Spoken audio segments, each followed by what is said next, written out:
What up, Moody? What's up? What's up? Back again on the porch. What we got for Percy? I got it took half the year for hip hop to heat up. Like Yeah, Clips, Freddie Gibbs and Alchemist, Alfredo 2, and Tyler. yeah, Tyler, Don't Tap the Glass, and now Jid or JID. Mhm. God Does Like Ugly. That shit is hard. Oh, that's out. That's out. Have you Oh, listened to okay. it? No, Yeah. I haven't listened. I'm glad. That's why I was waiting for this. I didn't put it on there, but I had it in my head. Yeah. And because I know I've listened to like at least 2/3 of it, but like as I was like, because YouTube is so fucking stupid. It wasn't YouTube Music I was using, but like, so I wasn't playing the album in order. Yeah, but it's just going, and I'm you like, gotta find the playlist within. yeah. Like, so then, channel. exactly. So then I realized I was like, oh, a lot of those songs I heard was like at the end Yeah. of the album. But either way, the shit is a vibe. It's hard. You got Community, the Clips feature. Mm-hmm. You got like it's just hard. I'm right. not gonna spit it off the top of We'll my listen head. to it after the show. Oh yeah, that's why it's a Percy, and I'm like, yep, this is my subject matter. Yeah, I'm I bringing saw to him you. doing like a little It's bit out. of a press run, but I didn't understand it. I wasn't checking out the interviews or anything. Mhm. I didn't think it was like him coming out with an album because again, there wasn't. I feel like I remember him putting out a release date. Mhm. It just fell through my mind. Yep. But He's spazzing, of yeah, course. Like sure, because he spazzed on one of the joints we heard a couple weeks ago. I forget what he was on something. Mhm. I was like, JID just made. It was on the Freddie Gibbs joint. Yeah, On the Freddie Gibbs joint. that's where I I'm was like, JID just snapped. we talking about the nominees, and like I said, immediately I was like, Clips' rap album of the year. I still got it that way, Yeah. but recency bias, I'm still sitting here like, because I heard it like 2 hours after it came out Friday. It dropped Friday, and I was at work. I'll be working night shift, so I came in there. My coworker, I told him, I was like, yo, Jid's album? He was like, yeah, I've been listening already. I was like, hell yeah, he going off, bro. Like seriously, he crazy. Like it's a nominee also. That's what's up. It's another nominee. We'll check it out after the pod. That's not Percy though. My Percy is simple, man. It's football is back in my perspective. Yeah, it don't count. Your Jags and Steelers play tonight. Mm-hmm. I'll have that on the tablet while we're hanging out. But I mean, yeah, my Commanders played yesterday, and glad this is only preseason. Yeah, we had 30 of our starters out. Still doesn't call for the fact that we got our asses kicked. What was the score? I don't even know. 48-14. 48-14. No, 48-18. 48-18. And you played who? New England Patriots. The Patriots. First opening play, the kickoff, 100-yard return by Travion Henderson. Damn, young guy or rookie? Yeah, from Ohio State. Yeah, I feel like I recognize that name. Yeah.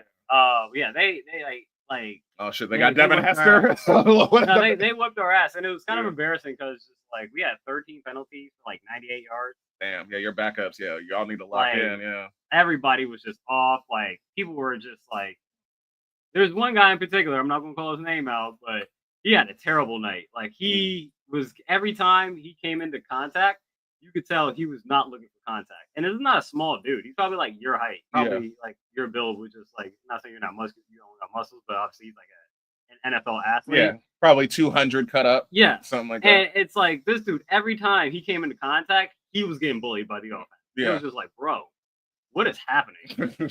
So, luckily, this is only preseason, and you're looking for like people doing their job well. Obviously, our backups did terrible. Yeah. My thought about off-season football is just wait till the season starts. Update me with the injury report week 1.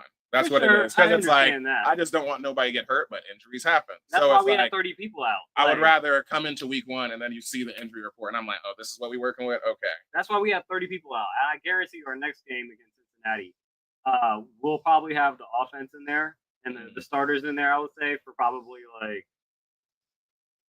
a quarter. I ain't gonna lie, it's gonna be cool to see Travis Hunter, if anything. It's like he'll play both sides in this game too, so they say. So. Yeah, but again, and then also again, you want to see like where are we lacking at?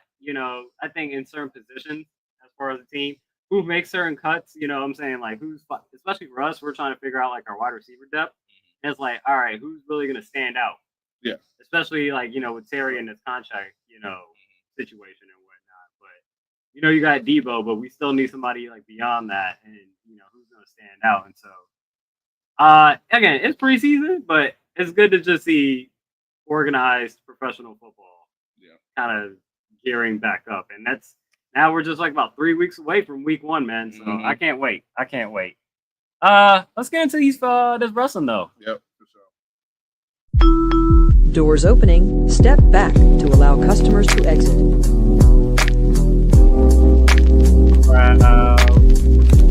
Hey, thanks, partner. Fresh Five Pro, Moody, top rope. This is the Up podcast. Roll Avenue up running. Follow us here on this and our podcast. Like, comment, subscribe.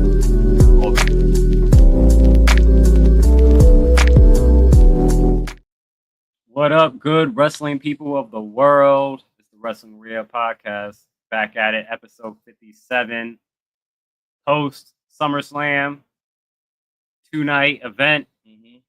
So before we get into the recap of that, who's some quick 57s we got to shout out for episode 57? Oh, Jesus. Did you not find any football players? You just looked up the basketball player and just got lost? Yeah. I kind of got stuck right there. Off the top, it's Mike Muscala. Only 2 people in NBA history have worn the number 57. And Hilton Armstrong Jr., who just happens to be my birthday twin. Yeah. And yes, that'll be him. Fine. 57's an obscure number for NBA. We'll get a NFL. That's more of a linebacker number. There's somebody. That's definitely somebody, but for sure.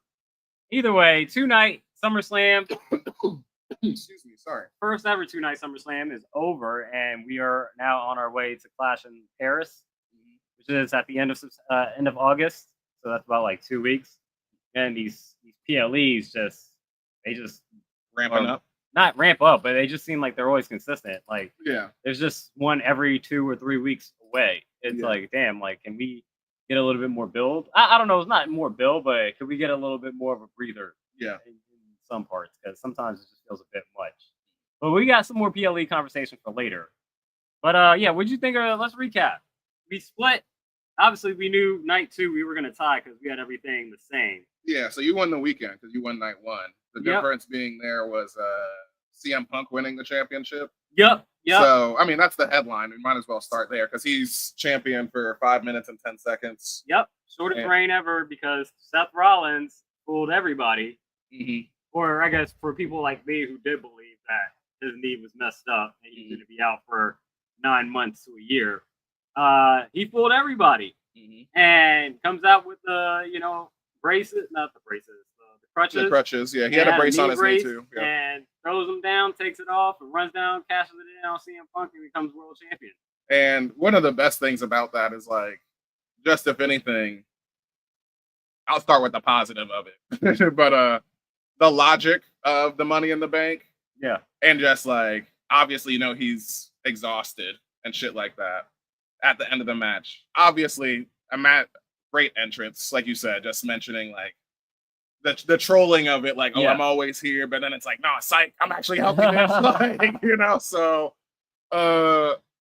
obviously done perfectly, immaculately. But the logic of it that I like is that, he just runs down and beats him down with the briefcase. It's like, it's a heel thing to do.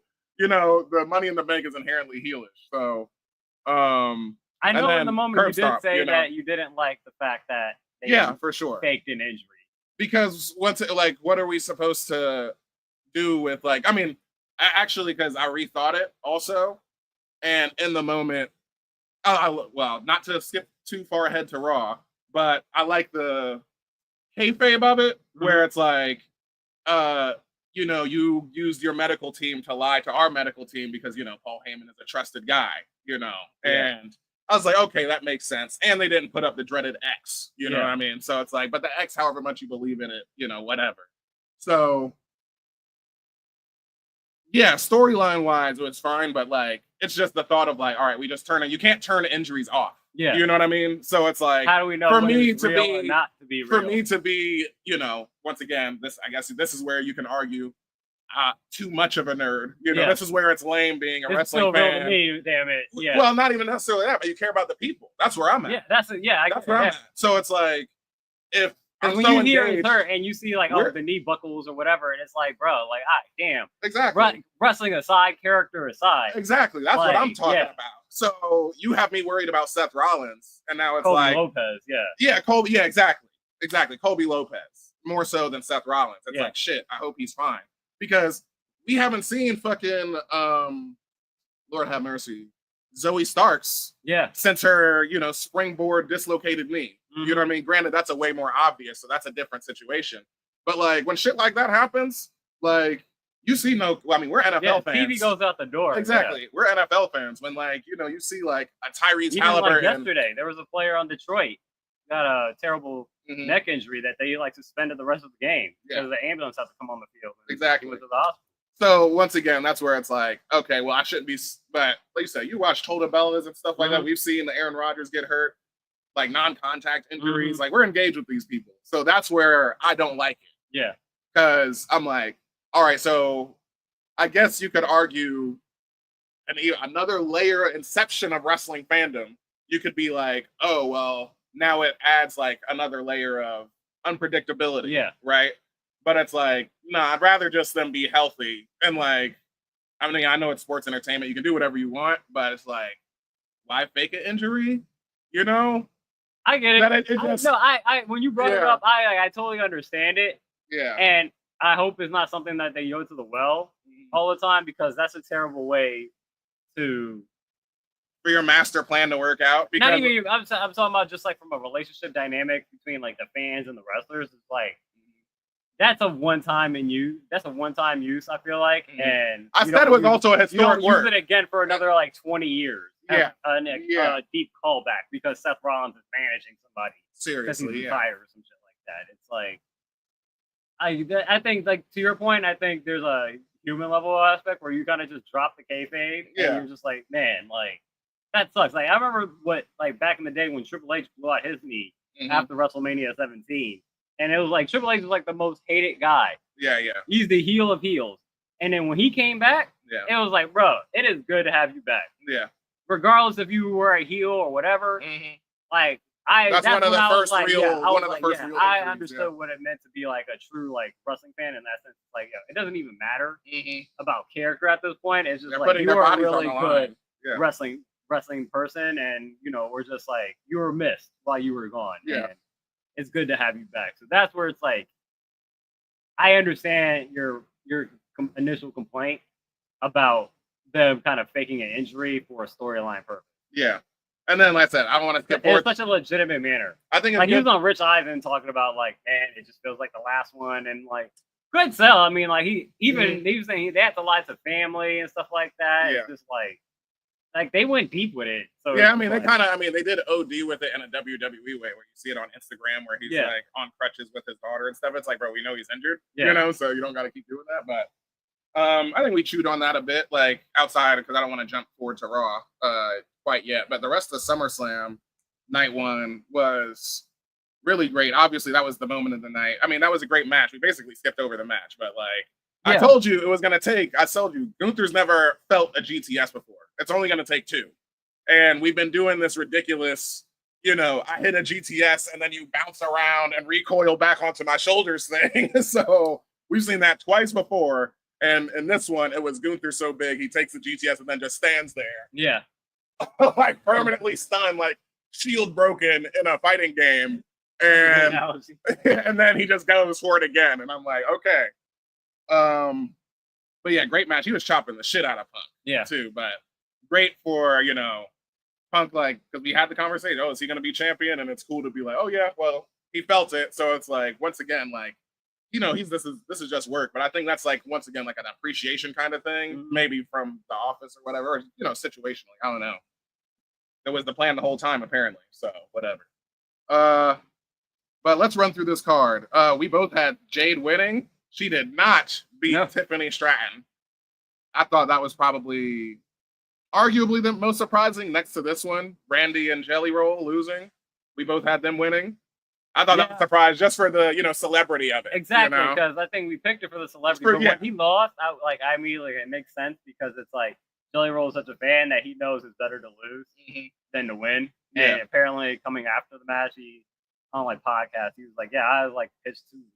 Yeah, So, yeah. Like that's dope. I Yeah. understand that. I respect that. As a wrestling fan, like you gotta respect that he actually lost because in most cases celebrities do win, Yeah.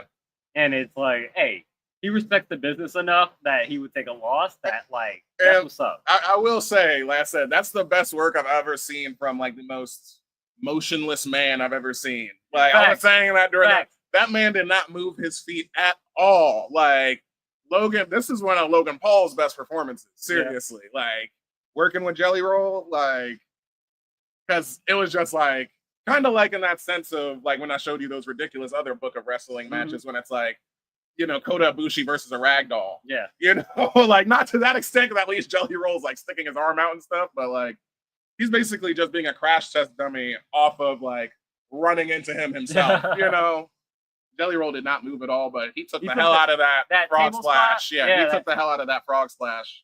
Because you think again, somebody pull this man off the table and Logan just crashes into the table. I was saying that in the moment. I was like, Nope. "Go ahead, move, Jelly," and then he was like, "No." Yeah, I'm taking this. That I'm was- like, that was- that's what's up. Respect. Yep. Respect. Natural athlete Logan Still Paul. didn't care for the match. Yeah, Still didn't care for the match, but he got respect. Claymore too. Jelly Roll Okay. at a point. Yeah, so. I forget that. Charlotte and Alexa. Yeah. I keep forgetting their name.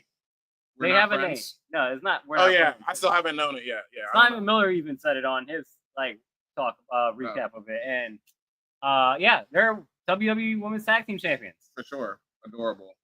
I had it called like they've been building this up this whole time. The Reluctant Friendship. That's what it's called. Reluctant Friendship. Is that what they're called? Yeah, I literally just said those words. I feel like they're called the Reluctant Friendship or something like that. Okay. That's insane if they are. Roman and Jay, like you said, he was not gonna lose his first match back since we've seen him at WrestleMania. They beat Braun and Bronson. However, Braun and Bronson were standing tall. Yeah. Yeah. So there was another Debo moment. Took his shoes again.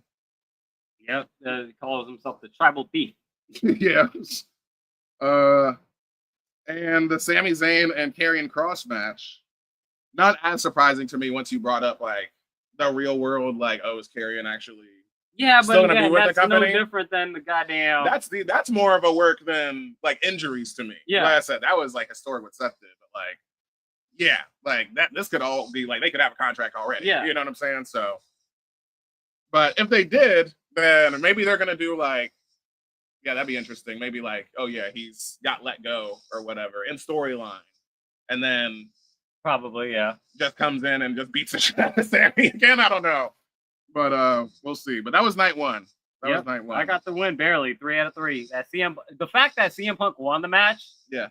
regardless of Seth Rollins walked out at SummerSlam, that wasn't predicted. If he had interfered and put himself and made it a 3-way, I would have been disappointed because then we probably would have just ended up tying. Yeah. But the fact that the match actually ended with CM Punk winning and then Seth Rollins getting it, great night one. Yeah. And then night two, We knew we were going into a tie with this, and this was way more predictable.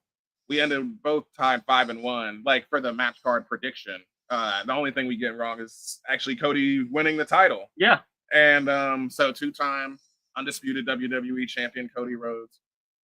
We were talking about it before, arguably Cena's best match, definitely in his Mount Rushmore, probably. Yeah, for sure.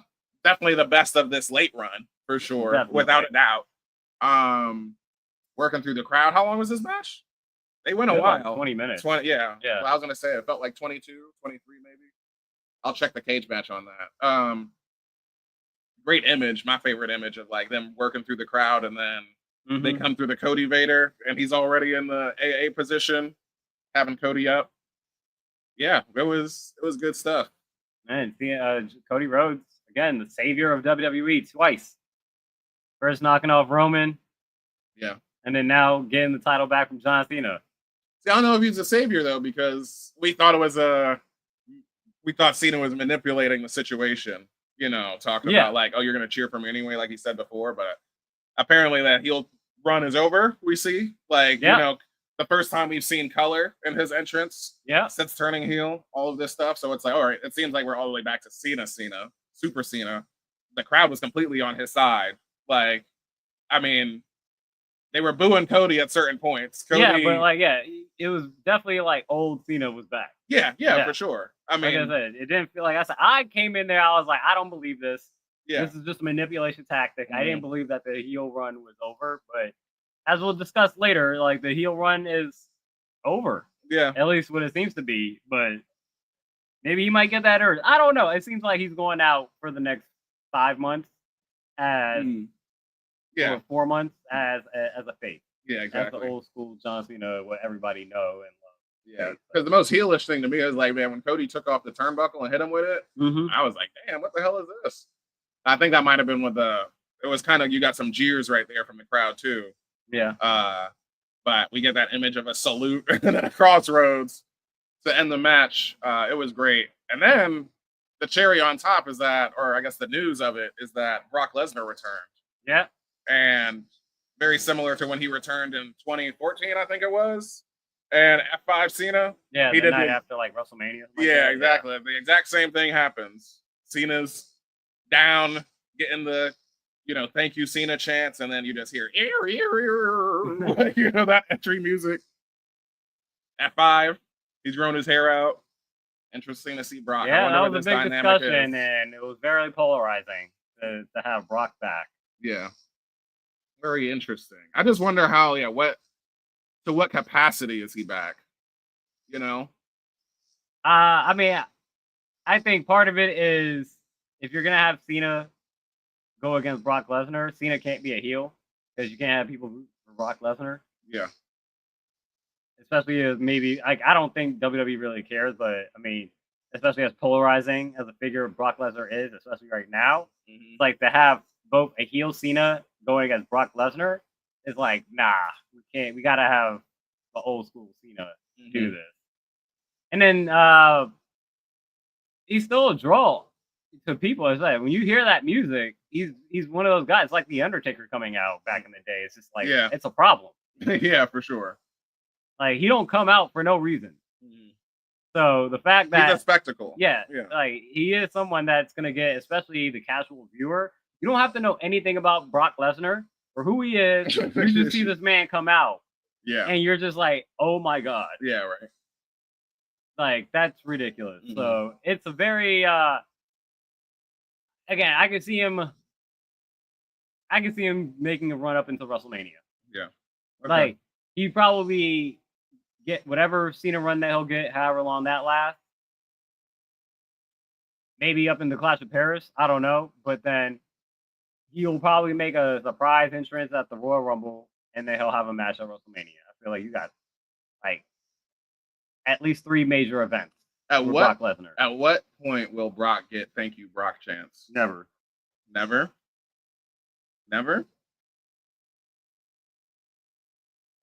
Okay. I mean, in a WWE setting, like if it's the Hall of Fame, probably. I mean, there's gonna, sure. Like, I mean, obviously, once he goes into the Hall of Fame, but I'm just thinking like organically from the crowd, whenever he's in his old, I mean, I don't know how old Brock is now, but it's like, I mean, he's probably close to 50. Exactly, but it's like he's a beast of a man, so it's like he looks great still. I really don't know like how long can he do this? You know what I mean? But it's like he looks like he could do it forever. You know what I mean? But what are we thanking him for then? Well, also, I'll ask.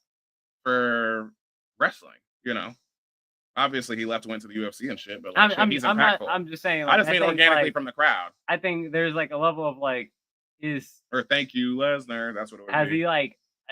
I guess would you say he's someone that you could say that like gave back enough? I'm not saying he hasn't given him back. But I'm just because I don't know what exactly he's done. Yeah, but like, has he acted as a mentor? Has he acted like in the sense of like the Undertaker or even like Ric Flair? Like has he been able to impart wisdom? Because everything I've heard about Brock Lesnar is that he's usually pretty like a introverted person. He kind of goes, does his thing, and then kind of goes back into like his bus or whatever, and kind of like hangs away from the locker room. So it's like, as far as like a character TV product, like thanks for providing great entertainment. Well, that's what, But as far as like thanks for like the wrestling business, I don't know. Yeah. Okay. I can say in a WWE setting, they're easy to give that shit. I mean, we're the fans, so it's not like we know the backstage dynamics. You know what I'm saying? So it's like, however much we do know is still like rumors unless it's recorded. You know what I mean? So, I just mean from the fan perspective. Like once we know he's retiring, and this is like the last time we're gonna see him. Like once it's realistically like he's gone for real. You know what I'm saying? In the similar way, I mean, Cena's getting. I mean, granted, they're booking him as the GOAT. You know, Yeah. 17-time, all that good shit.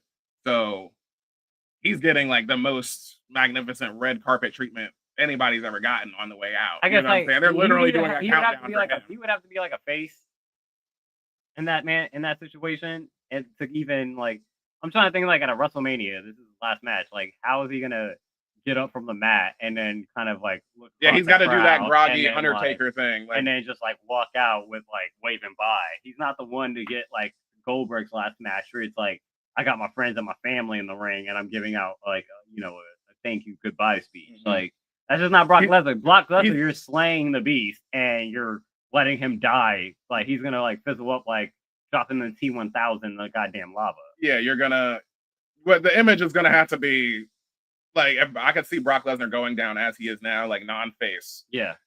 But the universal sign of retirement and just combat sports is taking your gloves off. So him standing in the ring and like taking the gloves off, unstrapping them, putting them down, you know what I'm saying? And like undoing the tape and stuff, and then just like walking off and like, you can do one of these. That's fine. You can do one. Again, but like without looking at the camera or anything as you're like walking out. But it's like, I mean, I know that's I wouldn't say that's pushing it because like, but whatever. That's too much on Brock. But he's back. We'll see. Like you said, you got him going till Mania. I mean, 3 major events. Yeah. You know, obviously he might pop up on TV every once in a while, but I think you get him 3 matches at 3. I think WrestleMania, PLEs, yeah, Royal Rumble, and then throwing one like Survivor Series. Survivor Series or whatever happens in October or whatever. Or a Saturday Night's main event or something. Saturday, I don't. No, not that one, but that's not big whatever. enough, If they go back to Saudi Arabia, or don't they go into Australia? Yeah, I forget. Yeah. Anyway, the rest of this card. Naomi retains. Yep, Naomi retains. Becky retains, and Lyra can't challenge for the Intercontinental Championship. That's fine. That was the logic. Like, she's slotting up until for the big belt now, or at least she should be. But she seems like, I mean, her and Becky seem like they're not Becky. Bailey. Yeah, I mean Bailey cost her the match, but again, it's a no DQ. Mm-hmm. So yeah, interference happened. Again, I'm still you cost Bailey her match. I mean, you predicted that. I mean, you said that she's going to cost her the match. It's pretty easy to predict. But also the conversation they had, I believe, on Raw the following night, where it's like, it seems like they're going to be splitting and not be talking. So hopefully that just ends there. Yeah, leave me alone. Type shit. Yeah. Situation. Solo won. He retained, beat Jacob. You got Dominic retaining against AJ Styles. Yeah. I need to go back and watch that. That's the one that I haven't seen. Pretty decent match. They did a lot. It was a tribute to, a lot of it was a tribute to Eddie. Ray and Eddie Summerslam match back in the day. I heard, he took his boot off and hit him with it. Yeah. The 6-way ladder match, TLC match. Yep. Wyatt 6 predictably wins. No, nonetheless, it was a great match. But obviously, it's like the numbers don't lie. They felt disaster, especially when you got that tall ass red tree. Yeah, and, Eric Rowan.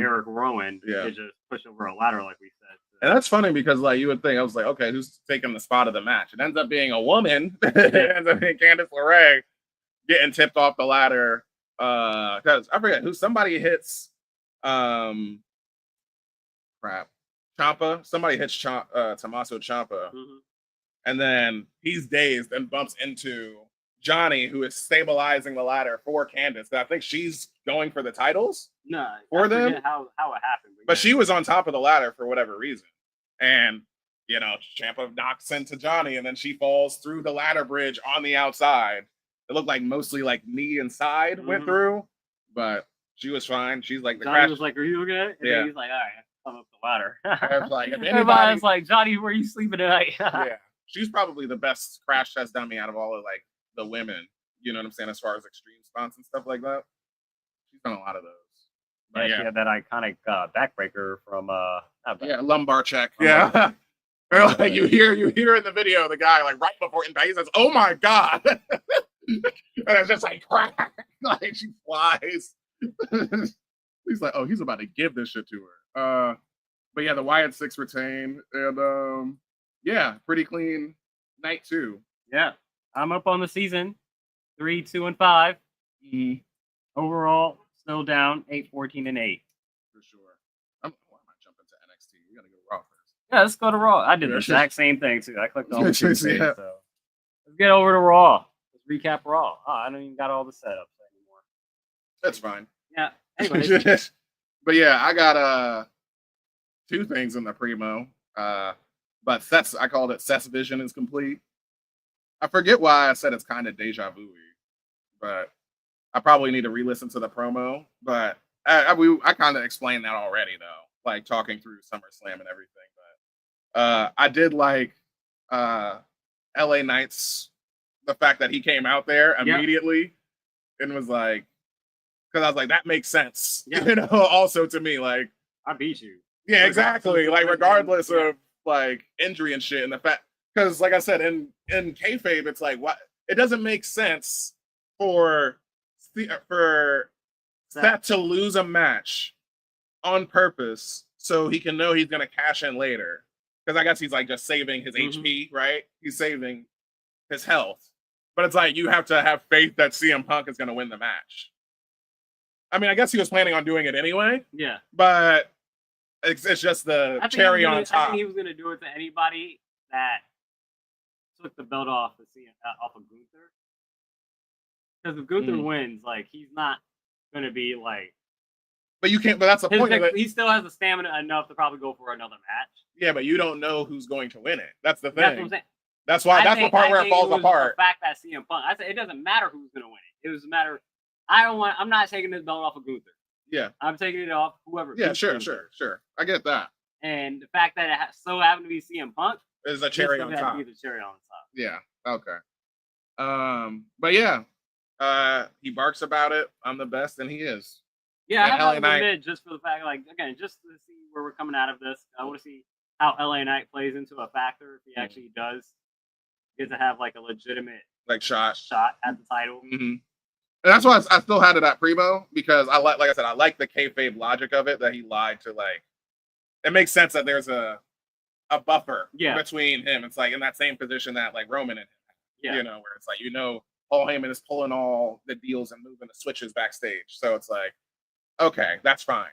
Like, that's why I had it at Primo still. And then my other Primo was, I said Becky, and in quotes, and her hot husband burning Nikki Bella. I have this as a mid, just for the fact. Yeah. I'm curious to see where the goes with Nikki, but obviously Becky is going to retain. But I'm curious to see how this feud kind of plays out. So, but go ahead. Sorry. Yeah, no, it was literally just for the burn. It was more so for that, just like the promo in the ring, and then like, oh yeah, we're the hottest wrestling couple. We're the greatest wrestling couple of all time. Mm-hmm. Me and my hot husband were both champions. And yeah, I guess you would be the greatest, except you can't see him ananymore, you know.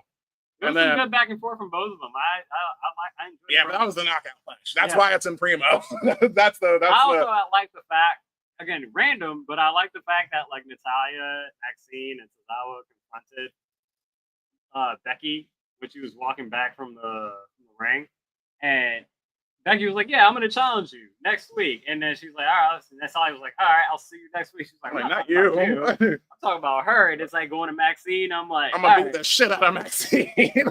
Like my poor little snow princess. She's Becky. Dr. Umar, look away. My snow princess Maxine is about to get her ass beat by Becky.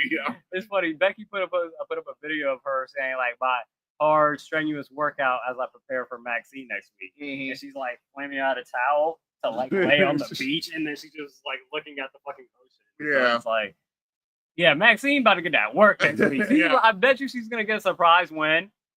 No way, that'd be crazy on some roll up shit. Yeah, but I feel like Maxine's gonna get her ass beat for at least 8-10 minutes. That's gonna be a huge moment. Like Maxine's got to hold that IC title for like whenever they build her up enough of a character to like, you know, seriously beat somebody in a rivalry and win a championship. I mean, they've done it twice. You could say they've done it twice. Some people believe. Okay, well, tag matches don't count. I was gonna say in NXT, you could say Kalani when she won the North American title, but now you have it with NXT Women's Champion. I'm bringing that on her name. JC Jane. Where it's like the unassuming, like, all right, champ, like, good luck. Yeah. So you've done it on NXT. Can you bring it on to Raw with Maxine as the Women's Intercontinental Champion? That'd be interesting. I'm rooting for you. Protect that face. She need to come Listen, on. She needs to come out with one of those. She gets her ass whooped, but she gets a surprise win because of interference. Yeah, she needs to get one of those like dashing Cody like face covers, like so she doesn't fuck it up. So that's for my primos. In the mids, I got Alexa storyline, or Alexa and Charlotte storyline is the best thing to happen to Charlotte, or like them teaming together basically. Yeah. Like you said, you mentioning that it's actually Lexi Kaufman's birthday today. Yeah. Happy birthday. Yeah, that it was did the segment yesterday that it was their birthday and they were also her birthday and celebrating the championship. Yep. And it was super cute when my favorite part is Charlotte being like, I know we're not friends, but I'm working myself up to this point where we work well together. So Lexi, you may hug the queen. And she just stands there. Yes, you may hug me. Like it's such an honor, which it should be. So I was like, okay, that's cute. I like that. And they also retain or Charlotte. Wait, what was I have Charlotte over JD or Judgment Day? Yeah, it was a grudge match. Yeah, grudge match between those two. So I guess they came out. That wasn't for the titles, was it? I believe so. It was. Okay, yeah. So just reconfirming. Okay, so they retain. I usually would write retain in here. And I could be wrong, but I feel like that was the title match. And yeah, that was it that I had because I already covered LA Knight. But yeah, his number one contender logic. Like I said, like, it made sense. Even if he didn't have the match, which he did, I guess I didn't talk about that. Who did he wrestle? Seth Rollins. It was Seth. Yeah, okay. Seth won by DQ. Yeah, because CM Punk came in and interfered in the match. Oh, okay. Seth Rollins. Okay. But yeah, that's what I say. I'm curious to see where. That's why I haven't admitted because I'm curious to see where LA Knight places into this, and if he actually does get the belt. Hey, I'm down for just a 3-way. I'm down for strictly just do the 3-way. You can get a 3-way. That's fire. I'm ready for just that. We got a new champion, a grudge dude right here, and a new guy who's like fucking because you're a cheater, like to the unrealist, like kayfabe breaking extent, Like, so that's what I had. You got some shake though? Yeah, and it's the El Grande Americano Spider-Man meme is preloading up. We got officially 3 El Grande Americanos interfere in one match to help Dominic retain. I believe he was retaining against Dragon Lee. Yeah. Is this character too big to fail? I keep asking this question. Yeah. Like, it's going to happen. Probably, like, because isn't Triple Mania like next week? I believe it's next week. Yeah, I'm glad you're bringing that up because once again, Dominic is challenging for the AAA Mega Championship, aka their big title. Yeah, bro, they can do it.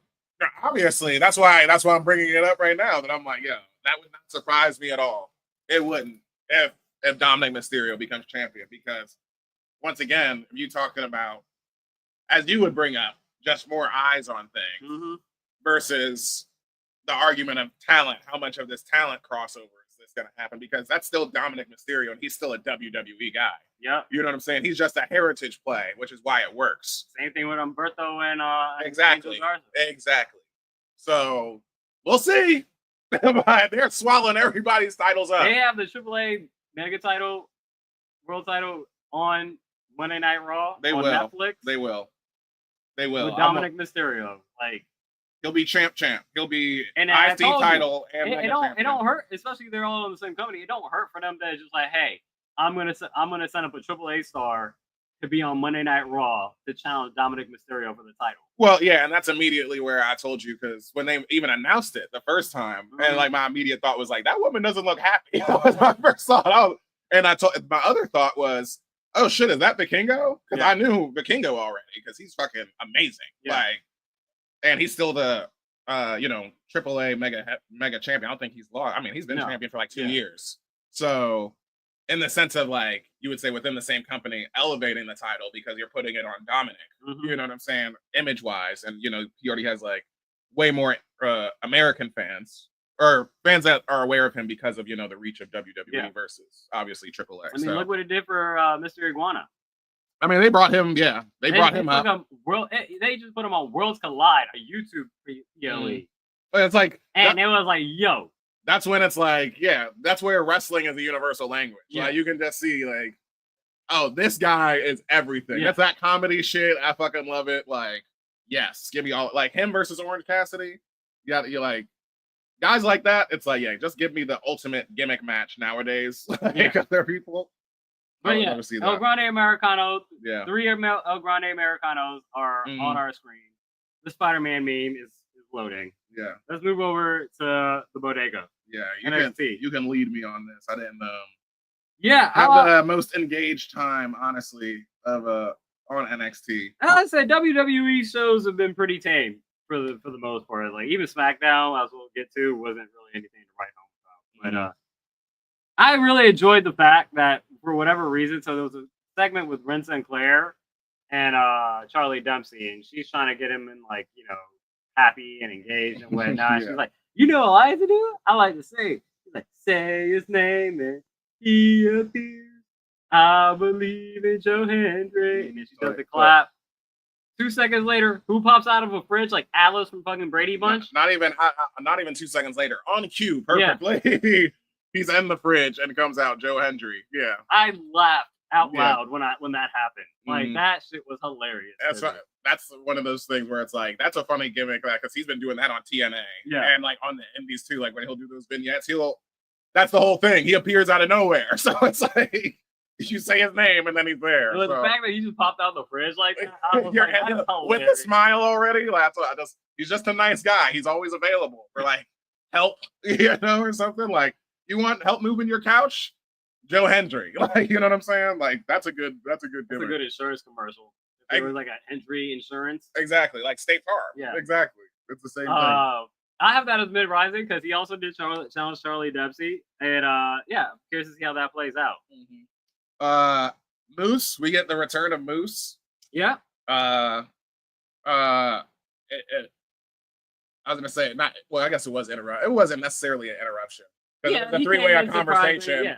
Because you got all these kings. I called it Kings of the Ring, because these black kings in here. Look at them leading these companies. And Moose's whole thing is that he's the franchise, of TNA. So, but you got him, Javon Evans, Trick Williams, and Obafemi all in the ring and talking that good shit to Tricky Will, as Santino would say.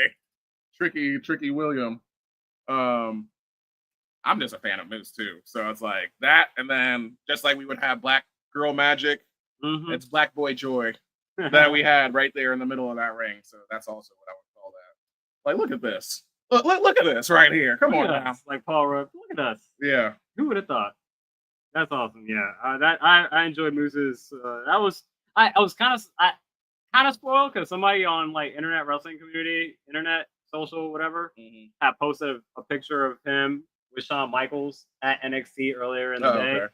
And I'm like, oh, okay, that's pretty cool. But it was still surprising to see. I'm like, hey, Moose is here. That's what's up. Like, and again, credible threat to see someone like be a savior, to have him, bring the title back to TNA. For sure. Still feel like Mike Santana is probably like the main one. I like Mike Santana for sure. I think that's the one that you're probably going to put it on. But I can see Moose doing it as well. Yeah. I think he's just a credible threat. I think that's just what it is right now. I don't think, I'm with you. I don't think he'll be Trick right now. And then you surprised me. This is mid as well for me. Ariana Grace, quote, shoots her shot with Stacks. So there was a segment behind, like right before Stacks was about to like go out for his match, I believe. And Ariana Grace like just comes up on him, just kind of like flirtingly, like kind of like checks on him. It's like, are you doing well? This, that, third. And like, you just got roughed up. He's like, all right, I'll be watching and everything. Just very flirtatious with Stacks. And then Stacks has his match. I forget who. He wins with the interference against, with the help of Ariana Grace and I forget who else. But either way, it just continued that little flirtation thing. Ended up finding out. That's why I said this in quotes. They're engaged. They got engaged in December of 2024. Okay. So it just makes sense that okay. They're just finally crossing over. Getting relationships, put it on TV. But again, before that, when I was watching it in real time, I had no idea. I was like, oh damn, okay. That's weird, yeah, because immediately I was like, that doesn't match in character at all. Because like Ariana Grace is like a super baby face working with her dad in TNA most of the time now. And Stax just took over the family. So it's just like, what? But I mentioned off pod that it's similar to like when MJF like slapped the interviewer on the ass, as she walked away. I was like, what the fuck? Yeah. Like, you have to look it up and you're like, oh yeah. I was like, oh thank God. I was like, yo, no way MJ, they letting this slide on AEW, like objectifying women like this. And then just toots, I was like, what the hell? But it's like, okay, they're actually together, but I thought that was interesting. And then one more thing I'll add for AEW, this is a different subject. I believe this happened this week. NXT. NXT, what did I say? AEW? Yeah, NXT. Tony D'Angelo got knocked off. Like killed? There was a vignette where he was like at a restaurant and he's like, "Oh, you don't have to call me Don anymore." Tony, I need to go back and watch this episode. That's crazy. All of a sudden, like somebody pops up to him, you see him like look up, and then the camera goes black. And people were saying like maybe that's Tony got popped. Oh yeah. No, I was saying Tony D. That's Tony fire D, though. Tony D got called up. That's what exactly. Yeah. He got called up, but he actually got killed in NXT. Yeah, that's dope. Because that's like Sopranos ending. Yeah. That just do that. Yeah, that's dope. Because I told you, I mean, he's been ready. Like honestly, I think it's just a matter of like, I don't know how much of a mob boss gimmick you can get off. He's got to tone it down a little bit. Maybe. Yeah, exactly. Like how are you? Because he's gonna be a face, right? No, he's gonna be a heel or a tweener. He's gonna be a heel and maybe build up from maybe like it's like the rebuilding of like I haven't watched Power past season the first Power, but it's like I can imagine being like Power where it's just like okay, like I lost it all, but now you gotta build it up. I'm on the main roster, I gotta build it up again, and then eventually you get the family over coming up as a group, going against his shit, and then you put that in Survivor Series War Games. There you go, bang. There's your booking. Samson just did it for you, WWE. Trademark, copyright. Yeah, exactly. Won $150 million. And then the last thing I want to mention is like, because I was like, oh yeah, didn't Dark State appear on this episode? And then this was a couple times because they came to beat up like our Black Kings, and then our Kings just beat the shit out of them and threw them out. And I'm like, they interfered in the hang and take match as well. Yeah, but I would still been like, what are they doing still? Like they've been doing this. At this point, I don't care. Exactly. That's the point that I'm just. I guess that's where I should put this in Reggie. This is the Reggie point because I said this like at least 2 weeks ago on pod, or 3 weeks, however long ago, that I was like, yo, like what are we doing with this? Like outside of like Shane Sugars, who just has a look and who's clearly the most charismatic out of all of them, I don't know what we're doing. Like seriously. Yeah, they cut a promo afterwards after their first beatdown during Hank and Tank. And I was like, man, y'all are really. I'm not obviously it's development, so I'm not gonna go too hard on them, but like their promo work could definitely use a lot more believability. Improvement on the believability. It just felt like they were just like reading lines, and like it didn't come off as intimidating. So some work to deal with it, but right now I'm just like we need to get something a little bit more tangible with the Dark State because I'm like right now I'm just like where's the sense? Let's go out, you guys come through, you beat okay, we got it. But where do you I don't know what your motivation what is your thing? Yeah. What do you do?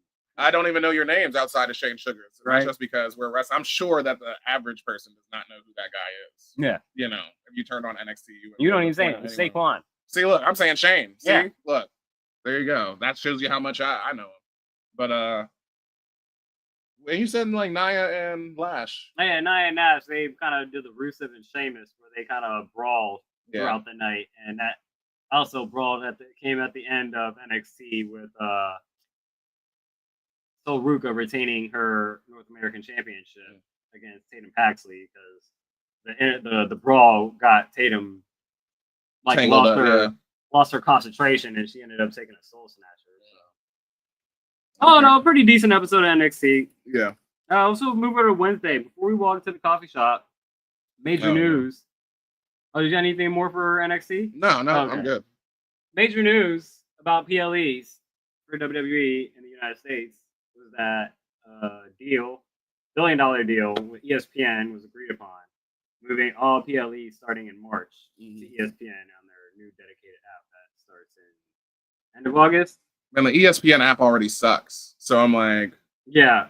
That's where I'm like, that's where immediately I was like, this is terrible. $30 a month unless you have cable subscription. But conveniently, they leave off YouTube TV, which I have, and Xfinity, which was the prior service for goddamn Peacock. Yeah, so I won't be able to watch it no more. It's like, oh yeah, get our app because I got ESPN Plus, but that ain't going to be that. No, that's going to be a new one. Yeah, exactly. There's another one after that. Just like, all right, y'all just like doing the most. I mean, hey, that's what conglomerates do. I mean, come on now, take another $30 from me. It's such a. I understood the Netflix move.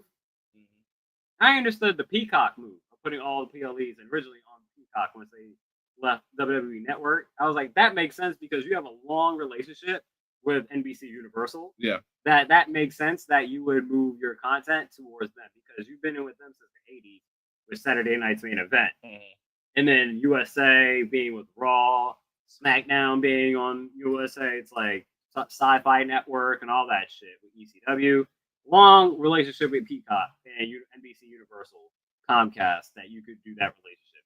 The Netflix makes sense. Yeah. Because while Netflix is not your typical, that's what makes sense because Netflix is also the leading in streaming, and this is a kind of a new kind of frontier as far as like getting off of linear cable and moving into the streaming. And Netflix is the most popular, and Netflix gets something that they know that WWE's in this dedicated audience. You're getting at least 2.5 million people watching at on Monday, 8 o'clock on the dot. Yeah. Around the world. And so it's like, that makes sense from a play. This feels like that same argument, but with ESPN, it just feels we're being used just for that basic. Because I'm like, there's no benefit. Yeah. To putting these PLEs on ESPN. No, there's for not. This much money. No. I won't be looking forward to it. Does YouTube TV have profiles? I'm about to take your profile on that or to get another one. It's not part of the cable subscription. They said YouTube TV and Xfinity are excluded. But if you have DirecTV or a Fubo or some of these other ones, it works. But for Xfinity and so you won't be able to get it? No. Oh, I would have to pay for it. Oh, jeez. All right, nah. And I'm like, that's y'all are. And like I said, the regular ESPN app sucks. And I have ESPN. Like, that sucks. I have ESPN on YouTube TV. So I'm like, what the fuck? Why can I not sign in? And everybody else can sign in. Why can I not sign in? Because of your dick measuring contest of just trying to win subscribers. Yeah. Like that's where I'm like, I feel cheated out as a fucking customer. Yeah. This is rough. So disappointing. Make me subscribe for $30. And then just like all subscriptions, it's not like it's gonna stay $30. No. It's gonna go up. Yeah. So Peacock just raised their prices. And I'm like, you just lost the WWE. Why are you raising this price up? Either way, let's take our way into the coffee shop. AEW. Another great show. Yeah. For sure. I thought it was pretty potent, honestly. Yeah. I didn't feel any wasted space in this episode, really. But the best thing to me on here was the tag team tournament continuing. That's fine. We don't have brackets, but we just know that we're figuring out who the contender is for a while because like Hurt Syndicate just like eradicated everybody, like burned down the tag team division to smithereens, and now they got to build it back up to see who's going to be the contender. But they're calling themselves Brodito. Yeah. Saw that. Yeah, which I sort of like that, but that immediately, that's Bandito and Brody King. But immediately that put in, I'm like, oh yeah, we got oh Lord, I'm forgetting the former cheerleader's name, Julia Hart. Mm-hmm. She's in the Triangle of Madness, and I'm like, oh yeah, that Hounds of Hell shit. They did not go with that at all. That was a quick 2 weeks. We tried to keep that faction together after Alistair left, but anyway, they beat the Young Bucks, and just the continued downfall comedy of the Young Bucks. Like they're backstage before the match, talking to the PA, talking to the PA, and it's like, hey, we want all our names up there. We want, our pyro. We want everything. Don't act like you don't know us. We're the former EVPs, all the good shit. And it's funny because they get their music like they want to, and you even get pictures this time of them flexing, but like the way that the video screen is supposed to pan up for them to walk out, it only opened like a quarter of the way, and they had to like a comedy skit. They're trying to like lift it up, and it's like, all right, they just gotta like crawl under it. Yeah. That was fun. They're and then still, the match was great too. So I guess losing EVP just means you've lost all of your production budget. I guess that's what that means for them. At least No, they lost a lot of things. I mean, they don't have like just, the jet no more. He's getting like basically jobbers treatment. Yeah. Like you just. Didn't they get a car or like a helicopter repoed or something like that? They should do that as a skit, like all that. Like, just everything. No, but this is some great stuff. They've been great for the last few weeks, especially since ever since they lost their EVP titles at All In. This is the most enjoyment that I've had of the Young Bucks. So I enjoyed it, and then that's a great match as well. Yeah, I was actually surprised that the Burrito won. Yeah, for sure. That 21 plex, that's such a fucking setup. It takes so much. Like, I'm like, every single time he does it, I'm like, you're gonna get kicked in the head. Like, that's what's gonna happen. And you gotta hold on to the ropes. It's like, it just seems like so. Because you have to base the bridge for him to flip over you. Yeah. But yeah, that was the only primo I had. But heavy minutes. Yeah, heavy minutes. Like I said, good show. Agree with all of them.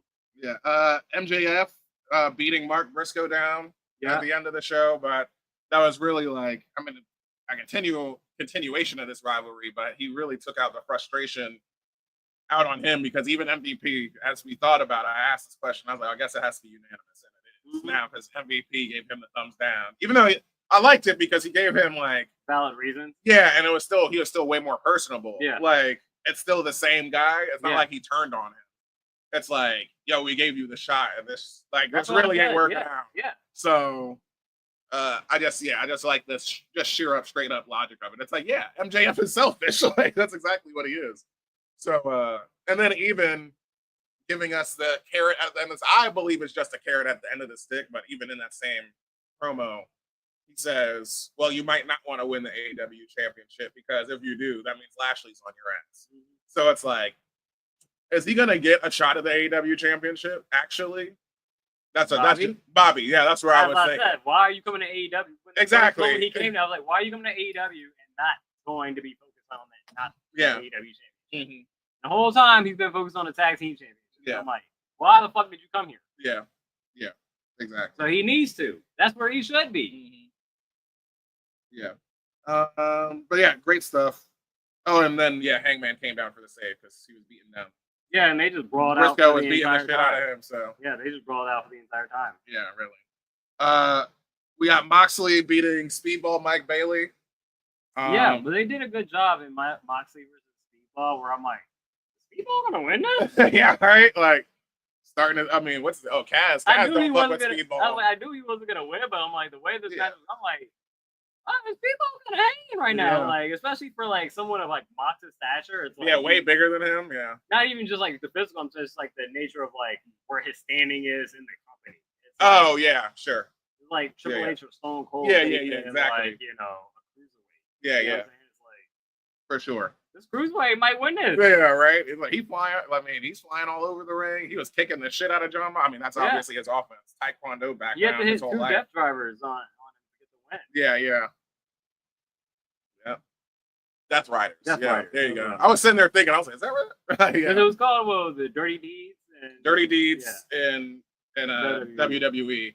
And then it's the paradigm shift when it's like the snap one. Yeah. And it's the Death Rider when he does the elevated, like I hold you up, spike. And then, also in that segment we had, or during that match, Wheeler Yuta got kidnapped by Darby Allin, like, once again, committing crimes. Like, so much like it was funny because I like the distraction. That's where, like you said, it might be, is this cruiserweight gonna win? Yeah. The distraction of that. But Moxley wins and, goes to find Yuta like later on, and he finds him in a briefcase or in a body bag. Or in a body bag. Yeah, like it's like, yo, come on now. Or I said, briefcase. I meant suitcase too. But that's insane. Like, And it just says like at Forbidden Door. So I was like, is he challenging Wheeler or is he challenging That's why Moxley? I was like, is he challenging? When you said Moxley, I was like, I guess it was for Moxley. I think it's for Moxley. Okay. Because he's like, I can beat the shit out of Wheeler. Yeah. You know, that's why you came to find him. So however much he cares about Wheeler. But yeah. Then we got the number one contender, the TBS number one contender, Fatal 4-Way. Alex Windsor getting the win over Sky Blue, Queen Aminata, and Billy Starks. But yeah, this was great, like all the way around, you know. Even the women like multi-man or multi-woman match, like just I think we can call that standardized, like now, like almost like you said, the multi talent. Yeah, exactly. Like you might as well just have that every week, you know. Not every week. Not every week. I mean, obviously not like. Because again, you don't want it to be excused just because like, oh, you can only have one women's segment on a 2-hour show. So let's just all jam them in this one match for 20 minutes, and then give the men an hour. I don't mean do that, obviously. I just mean in the sense of like, just like we would talk about, you would say like with the regular, like predictable multi-man or multi-tag team match, where it's like, oh, this is like 4.5-star in-ring TV match, but it's predictable and you already know what's gonna happen. So it's like it takes the air out of it. But I just mean like as far as the in-ring performance, give us that in-ring performance. I don't mean like obviously just pocket them. You know what I mean? Give them more time to breathe. But anyway, Alex Windsor gets the W, so she's going to be facing off against Mercedes. But also during this match, you got Athena cheering on Billy Starks. And tried to interfere, but then Tony Starks ended up stopping her from doing it. Slapping her and like Tony Storm. And giving her the old, like, that's that same actress, the one that I pointed out. That's what she's kind of channeling. She does that also, like in the that pointing like aggressively.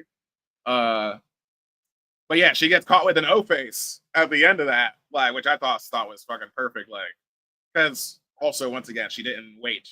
Like as she climbs up there, it's like, oh, she's not seeing me. Bang, O face, and then you got Mercedes hitting Alex Windsor with a backstabber. So 2 queens in the ring also, where it's like, all right, we know that's. You know, Athena and Mercedes too is another huge great spectacle of a match. Yeah, great match and then great post match. Yeah, exactly. That almost is like put that as a primo. Yeah, I ain't mad at it. Honestly, it probably should be, especially because like Alex Windsor is like a newbie. You know, they've been putting her over as like the rookie, but I guess she's just shit hot right now. Yeah, because Sky Blue can definitely fucking work, and so can Queen Aminata. Yeah, so. No offense to Billy Starks, but we're not watching Ring of Honor like that, so I haven't seen too much of her stuff. Yeah, Alex Windsor, she challenged Cena for the ROH title. Oh yeah, a couple weeks ago. So she ain't that much of a rookie. Yeah, rookie on the AEW roster, I guess. She's been on Ring of Honor. So, anything else from the coffee shop? Nah, that's all I got. Head over to the gallery for the Book of Wrestling.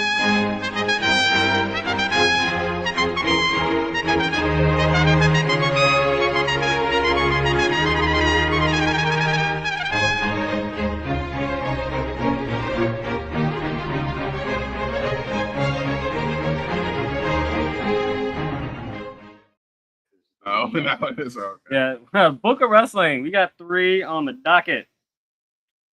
I'll start off, man. I won't start off with your boys. I'll start off with August 6th, 2001. Oh, that's just the match. Oh, okay. Yeah, that was. I'll let you go for the match. Go with the other one. August 7th, 2002. Ron Killings, NWA title win. Ron, the True Killings, defeated Ken Shamrock to become the first African-American NWA World Heavyweight Champion. It was the first of 2 reigns for Killings in TNA. The title change was the first NWA title change in TNA after Shamrock had won the vacate title in June. That's another match that has a video also. I could have put that also in the YouTube. We watched that before. I have on my watch list like a 30-minute video from like TNA put up about like Ron Killings, like career, his contribution, and TNA. I haven't watched it yet, but the main cover is him holding up the TNA, the NWA championship. Yeah, my GOAT. We got this week, August 8th, 8899. Chris Jericho, his WWE debut. Chris Jericho made his long-awaited debut on an episode of Monday Night Raw. The weeks-long countdown to the Millennium hit zero right in the middle of the promo by The Rock, and Chris Jericho came out to declare Y2J had come to the WWF. That goes without saying, one of the best debuts all time. Yeah, like sure. immediately being immediately slotted and on par with Rock, like on the mic, like is amazing. I remember watching that live and just remember seeing the countdown and not even having the internet like that and knowing that like, oh, this is Chris Jericho and it's just like, yo, what is this countdown? What are we counting down to? And then seeing that whole moment play out, and then The Rock just doing his Rock thing, and then Jericho having like the look of bewilderment on his face is just perfect. Just perfect. Yeah. Such a great introduction. And then the same day, 2 years later, one of the last, I mean, we had a very short run with this division, but for the match, it was on an episode of Raw, X-Pac versus Tajiri. Tajiri winning the light heavyweight title. Yeah. So there's some history for you. One of my favorite cruiserweights growing up, for sure. Awesome, especially when we used to do the spider or the tarantula. The tarantula, on the side of the ropes like that. Mm-hmm. Green Myth. Yep. Yeah. The Japanese buzzsaw. His nickname, yeah, fucking love that. And that's exactly the end of this match where X-Pac is like coming off the top rope and he gets green misted and then just bang, buzzsaw kick to the side of the dome. 1, 2, 3. Because it only goes 5 minutes. So, but either way, for those of y'all that didn't know, there used to be a light heavyweight championship division back on when it was WWF. Not for long, but yes. Yeah. Let's get over to the last show of the week at the boutique, SmackDown. And I would say I had SmackDown on yesterday, but the Commanders also played. So I would say, hey, quality gets to me. I can judge by quality. If I have to fight for, I'm watching two things, especially something that is important to me as like football. For you to grab my attention, says something. And at no point I really felt that SmackDown grabbed my attention. Yeah. There was some decent stuff. I would say like the John Cena intro. I had a promo super potent. was pretty good. You had that as a primo. I have everything as a primo. No, everything is a primo? Yeah. I thought this was a potent episode. Granted, I'm also not watching like through live. Yeah. You know what I'm saying? So it's like I'm able to catch like a lot of the, when it first comes out, some people, obviously people will pirate it, put it on YouTube, like, and it's just straight up the same thing. So I'm able to catch like longer sections of it. You know what I mean? Like, whereas like WWE might put up like the 8-minute, I might be able to catch like the 15-minute whole thing. But yeah, Cena is really back. That's how I had it. Like you said, his return. Yeah. And especially a face. Yeah, definitely a face. And like before the match, just running into Ron Killings and the fact that there wasn't tension there. And that not only was there not tension, but they were the same person mirroring each other. And like you said, now it's like just all the confirmation that he's fully a face. Because Ron is like, you really back. You really yourself, man. Like, I just hope Ron doesn't go back to like a Cena Silent Ron and just be like, nah, bro, just like go get you a title, bro. Yeah, right. Yeah. Like I still hope there's still like put some respect on my name truth and not going back to like the old R-Truth. Nothing wrong with the old R-Truth, but I'm like, we really got you for a year. Like, let's get you a title or something. Like, yeah, right. Some good, at least a good story. Damn, I wrote that. Cody and Cena beat Logan and Drew. Oh, okay, I missed the W. That's where I was like, what? I was like, who's Dre? Yeah. That ended into a DQ. And then what I really liked about this was, again, I think you had it, where Drew invented a new way to use the announce table by Claymoring Cody through the side of it. Which I was like, oh, yeah. Like, that's fire. That's new. I haven't seen that before. That's why that had to be primo, too. Yeah. I'm like, and then also them replaying it, like, in real time. It's one of those, like, bang, bang. You don't want to see it in slow motion. I'd rather see it. And, like, when they showed the lower angle of it, and it's like, oh, shit. Like, he kicked the fuck out of his head. Like, it's like, hey, we know exactly who's on Cody's radar right now, for sure. We know who's next up on deck. Like, I gotta say. This in a primo as well, is the fact that not very often you get to see Cena wrestle for free on TV. Yeah. Like he did it for Saturday Night's Main Event. This is like SmackDown. Oh, yeah, just a they're in regular Montreal, so like Montreal is like a very like it's elevated in that sense whenever they do a show. International stuff. But yeah, like the fact that he actually wrestled on SmackDown, they actually had a match. Yeah. Hey, props to props. Like I said, especially if we got this countdown going on. There's only so many dates. It's like, all right, you're wasting dates when you come out here for 10 minutes or 5 minutes just to cut a promo and then just dip. Yeah. So the fact that you actually wrestled, you gave him your money's worth for sure. And I guess I must have misspoke honestly because I said Charlotte and Alexa had on Raw. That celebration was actually on SmackDown. Yeah. Acknowledge Roman Reigns for sure. Hey, we didn't even talk about Roman Reigns getting his shoes taken again. Oh yeah, he did. He got deboed again. Yeah, that was funny. Oh yeah, and then also Paul Heyman was talking about the Shula Fala. Yeah. Or you said, or no, what was it? They call him the Tribal Thief. Tribal Thief. Oh yeah, the Shula Fala. Yeah. So he's got 2 of his shoes. I mean, yeah, we should acknowledge it. I mean, it's tough acknowledging him right now. I mean, we should, but I mean, he don't got the Ula Fala and he's getting his ass beat right now. You know he's gonna get his shoes back. Yeah, I understand. Yeah, obviously you got to have, the uphill battle. Yeah, you know what I'm saying. It's good that they're even treating him like that much of a monster to that extent. You know what I mean?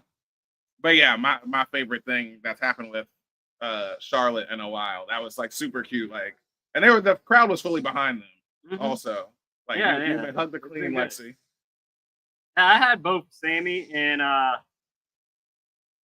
Chelsea. I have this as my mid because again they're in Montreal, so I just call it like the Canadian matches, and you got your money's worth. Like you had Sammy get the win over Solo, and they kind of put it off as surprising. He had like a little roll up pin, he got the win. I'm like, all right, yeah, Canadian from Montreal gets the win. Chelsea comes out, also Canadian.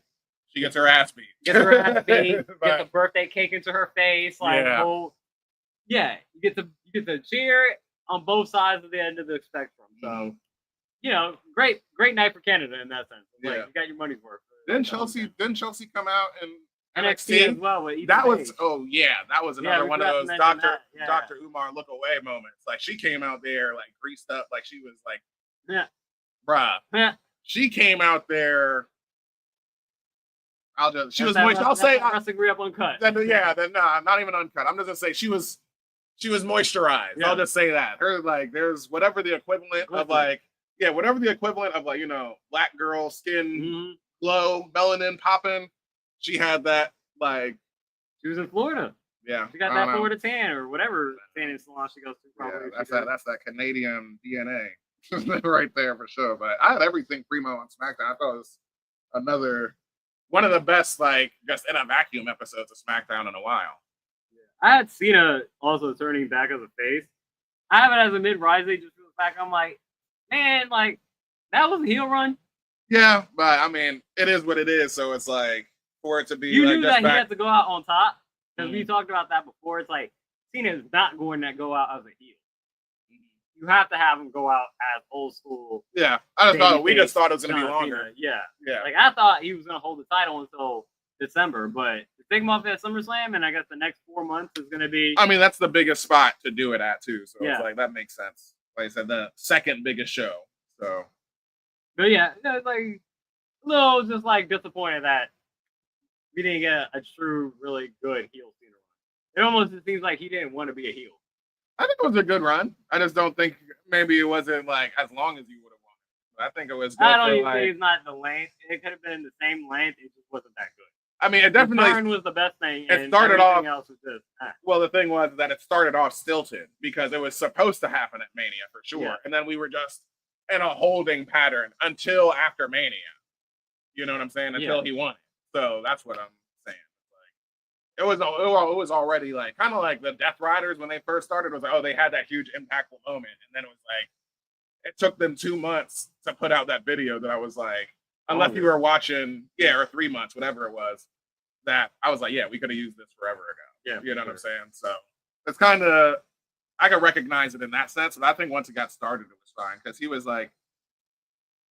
just coming after, breaking the fourth wall, completely, just cutting it completely at us. How he hates, it wasn't even more so like how he hates Cody or any individual person. It was always just, you fans are stupid, and I'm telling you what I really think. So I was like, yeah, that's really good, especially for you to not do that your entire career. So it feels genuine, however much. I have one shake from here, and it's Julia and Kiana James recruit Jade. Challenge Jade. I'm not sure how it played out. She gave her a business card, and Jade was like, "I don't need this. I don't need your help. This, that, and the third." And then Michin comes out from the side and is like, "You gonna need that card?" And she's like, Jade just gave it to her. She's like, "Yeah, I might be trying to get me a championship shot or something like that." So Michin looks to me like I said, Julia Kiana James recruit Jade, but Michin looks to get her way involved. So shake just because I'm like was a little confused of like what was U.S. happening. title division. I don't know if it's Jade going out for the title. No, or if they were trying to get her to join as a faction. That's what I was thinking. I don't know what Michin is gonna do when she calls that number and like, are they gonna allow her to join the faction? Or I'm just confused. Or is she trying to get a title shot? I'm just confused. But I'm intrigued. So right now it's that shake just because I'm not sure what's happening. Yeah. Exactly. It's a little muddy for me. Yeah. I wonder why Kiana James still isn't in the ring. I mean, she just now returned, so after she's been in catering forever. Yeah, maybe I think it was injury. Maybe. Okay. The last time we saw her was she was assistant to Adam Pearce or whatever. Was she? Yeah. I thought she was having matches, but either way. That's it for me from SmackDown. Nice. Very good episode. I would argue the best wrestling or the best show of the week. Not the best wrestling, but the best show of the week was SmackDown, in my opinion. Where are these champions? Yeah, I just got one. But like you said, I beat you to the punch on. I knew I had to make sure to put it up here. I'll ditto it still. This is great. And that's why I skipped over it in AEW. But this goes, this is if you love FX, the show Atlanta. Classic. Yep, classic, or in black culture for sure. It's definitely in the pantheon, without a doubt. It's won Emmys.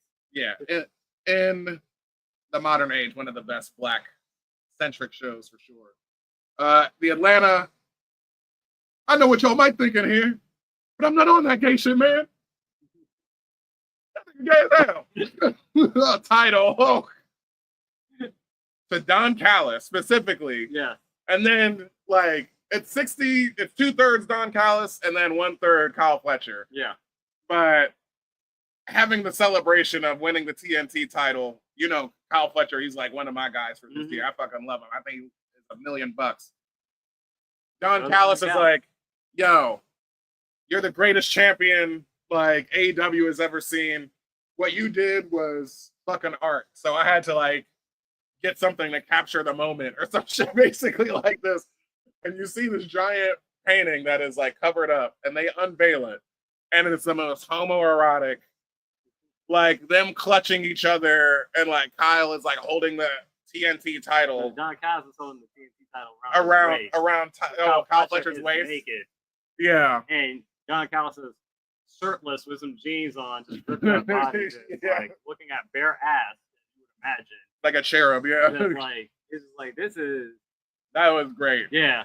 And I told immediately after I mentioned to you that there is a video on YouTube of the art director for AEW, and they do an interview with her, and she made that painting. So I also want to see. We'll watch that today too if I can find that video. But that's my only champion of the week. That stood out immediately. And they loved it too. I love the fact that Kyle and Don Callis are so almost an episode of South Park. They're sniffing their own farts. They're so high on their own supply. They don't even see they're so confident in themselves. They don't even see it as homoerotic. This is normal as shit. This is me being the greatest champion of all time. How else would you capture it? This belongs in the Louvre. That's what they would say. You know what I mean? But you keep that. Who keeps that in their house? Kyle Fletcher or Don Callis? I think Don Callis has a copy of it. So I think that's a gift for Kyle Fletcher. I could believe Kyle Fletcher putting that up. If there's only one, though.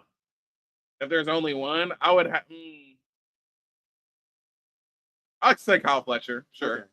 I think because only reason is that I'm sure Don Callis probably has like some very homoerotic like Kenny Omega stuff from back when they were together or something. Like he's probably full up. I don't know. Maybe. I mean, he has the biggest faction in all of wrestling. You know what I'm saying? Like, so. Well, like I said, I couldn't come up with one, but I was like, I was gonna ditto that. That was gonna be my one. So Yeah. I'll make up another one for next week. But that is it for episode 57 of the Wrestling Rio. Oh yeah. Let me look at this one more time. Let's see if we got a famous 57 in sports. Definitely forgot some for linebacker. Okay. Sorry, see, I don't want a whole fucking. All right, Dwight Stevenson for the Miami Dolphins, Hall of Fame center, Hall of Fame, Okay. He's Hall of Fame. So even though you don't know his name, Mike Merriweather, Pro Bowl selections on the Steelers. Dre Greenlaw, there you go. Hey, There you fine, go. someone current. There you go, Dre Greenlaw. That's the only one actually. So I guess that's kind of a tough number actually. Anyway. No, take us out, Moody. Yeah. Do all the social engagement things. Follow us here on this YouTube channel. We appreciate you, Scarlett, reminding us to acknowledge the tribal chief. Give us a like, comment, subscribe, and follow us on socials. Like I said, everything at the Wrestling Re-Up. No hyphens, people. Yeah, we'll catch everyone next week on the Wrestling Rio. Yo. Episode 58. See you there.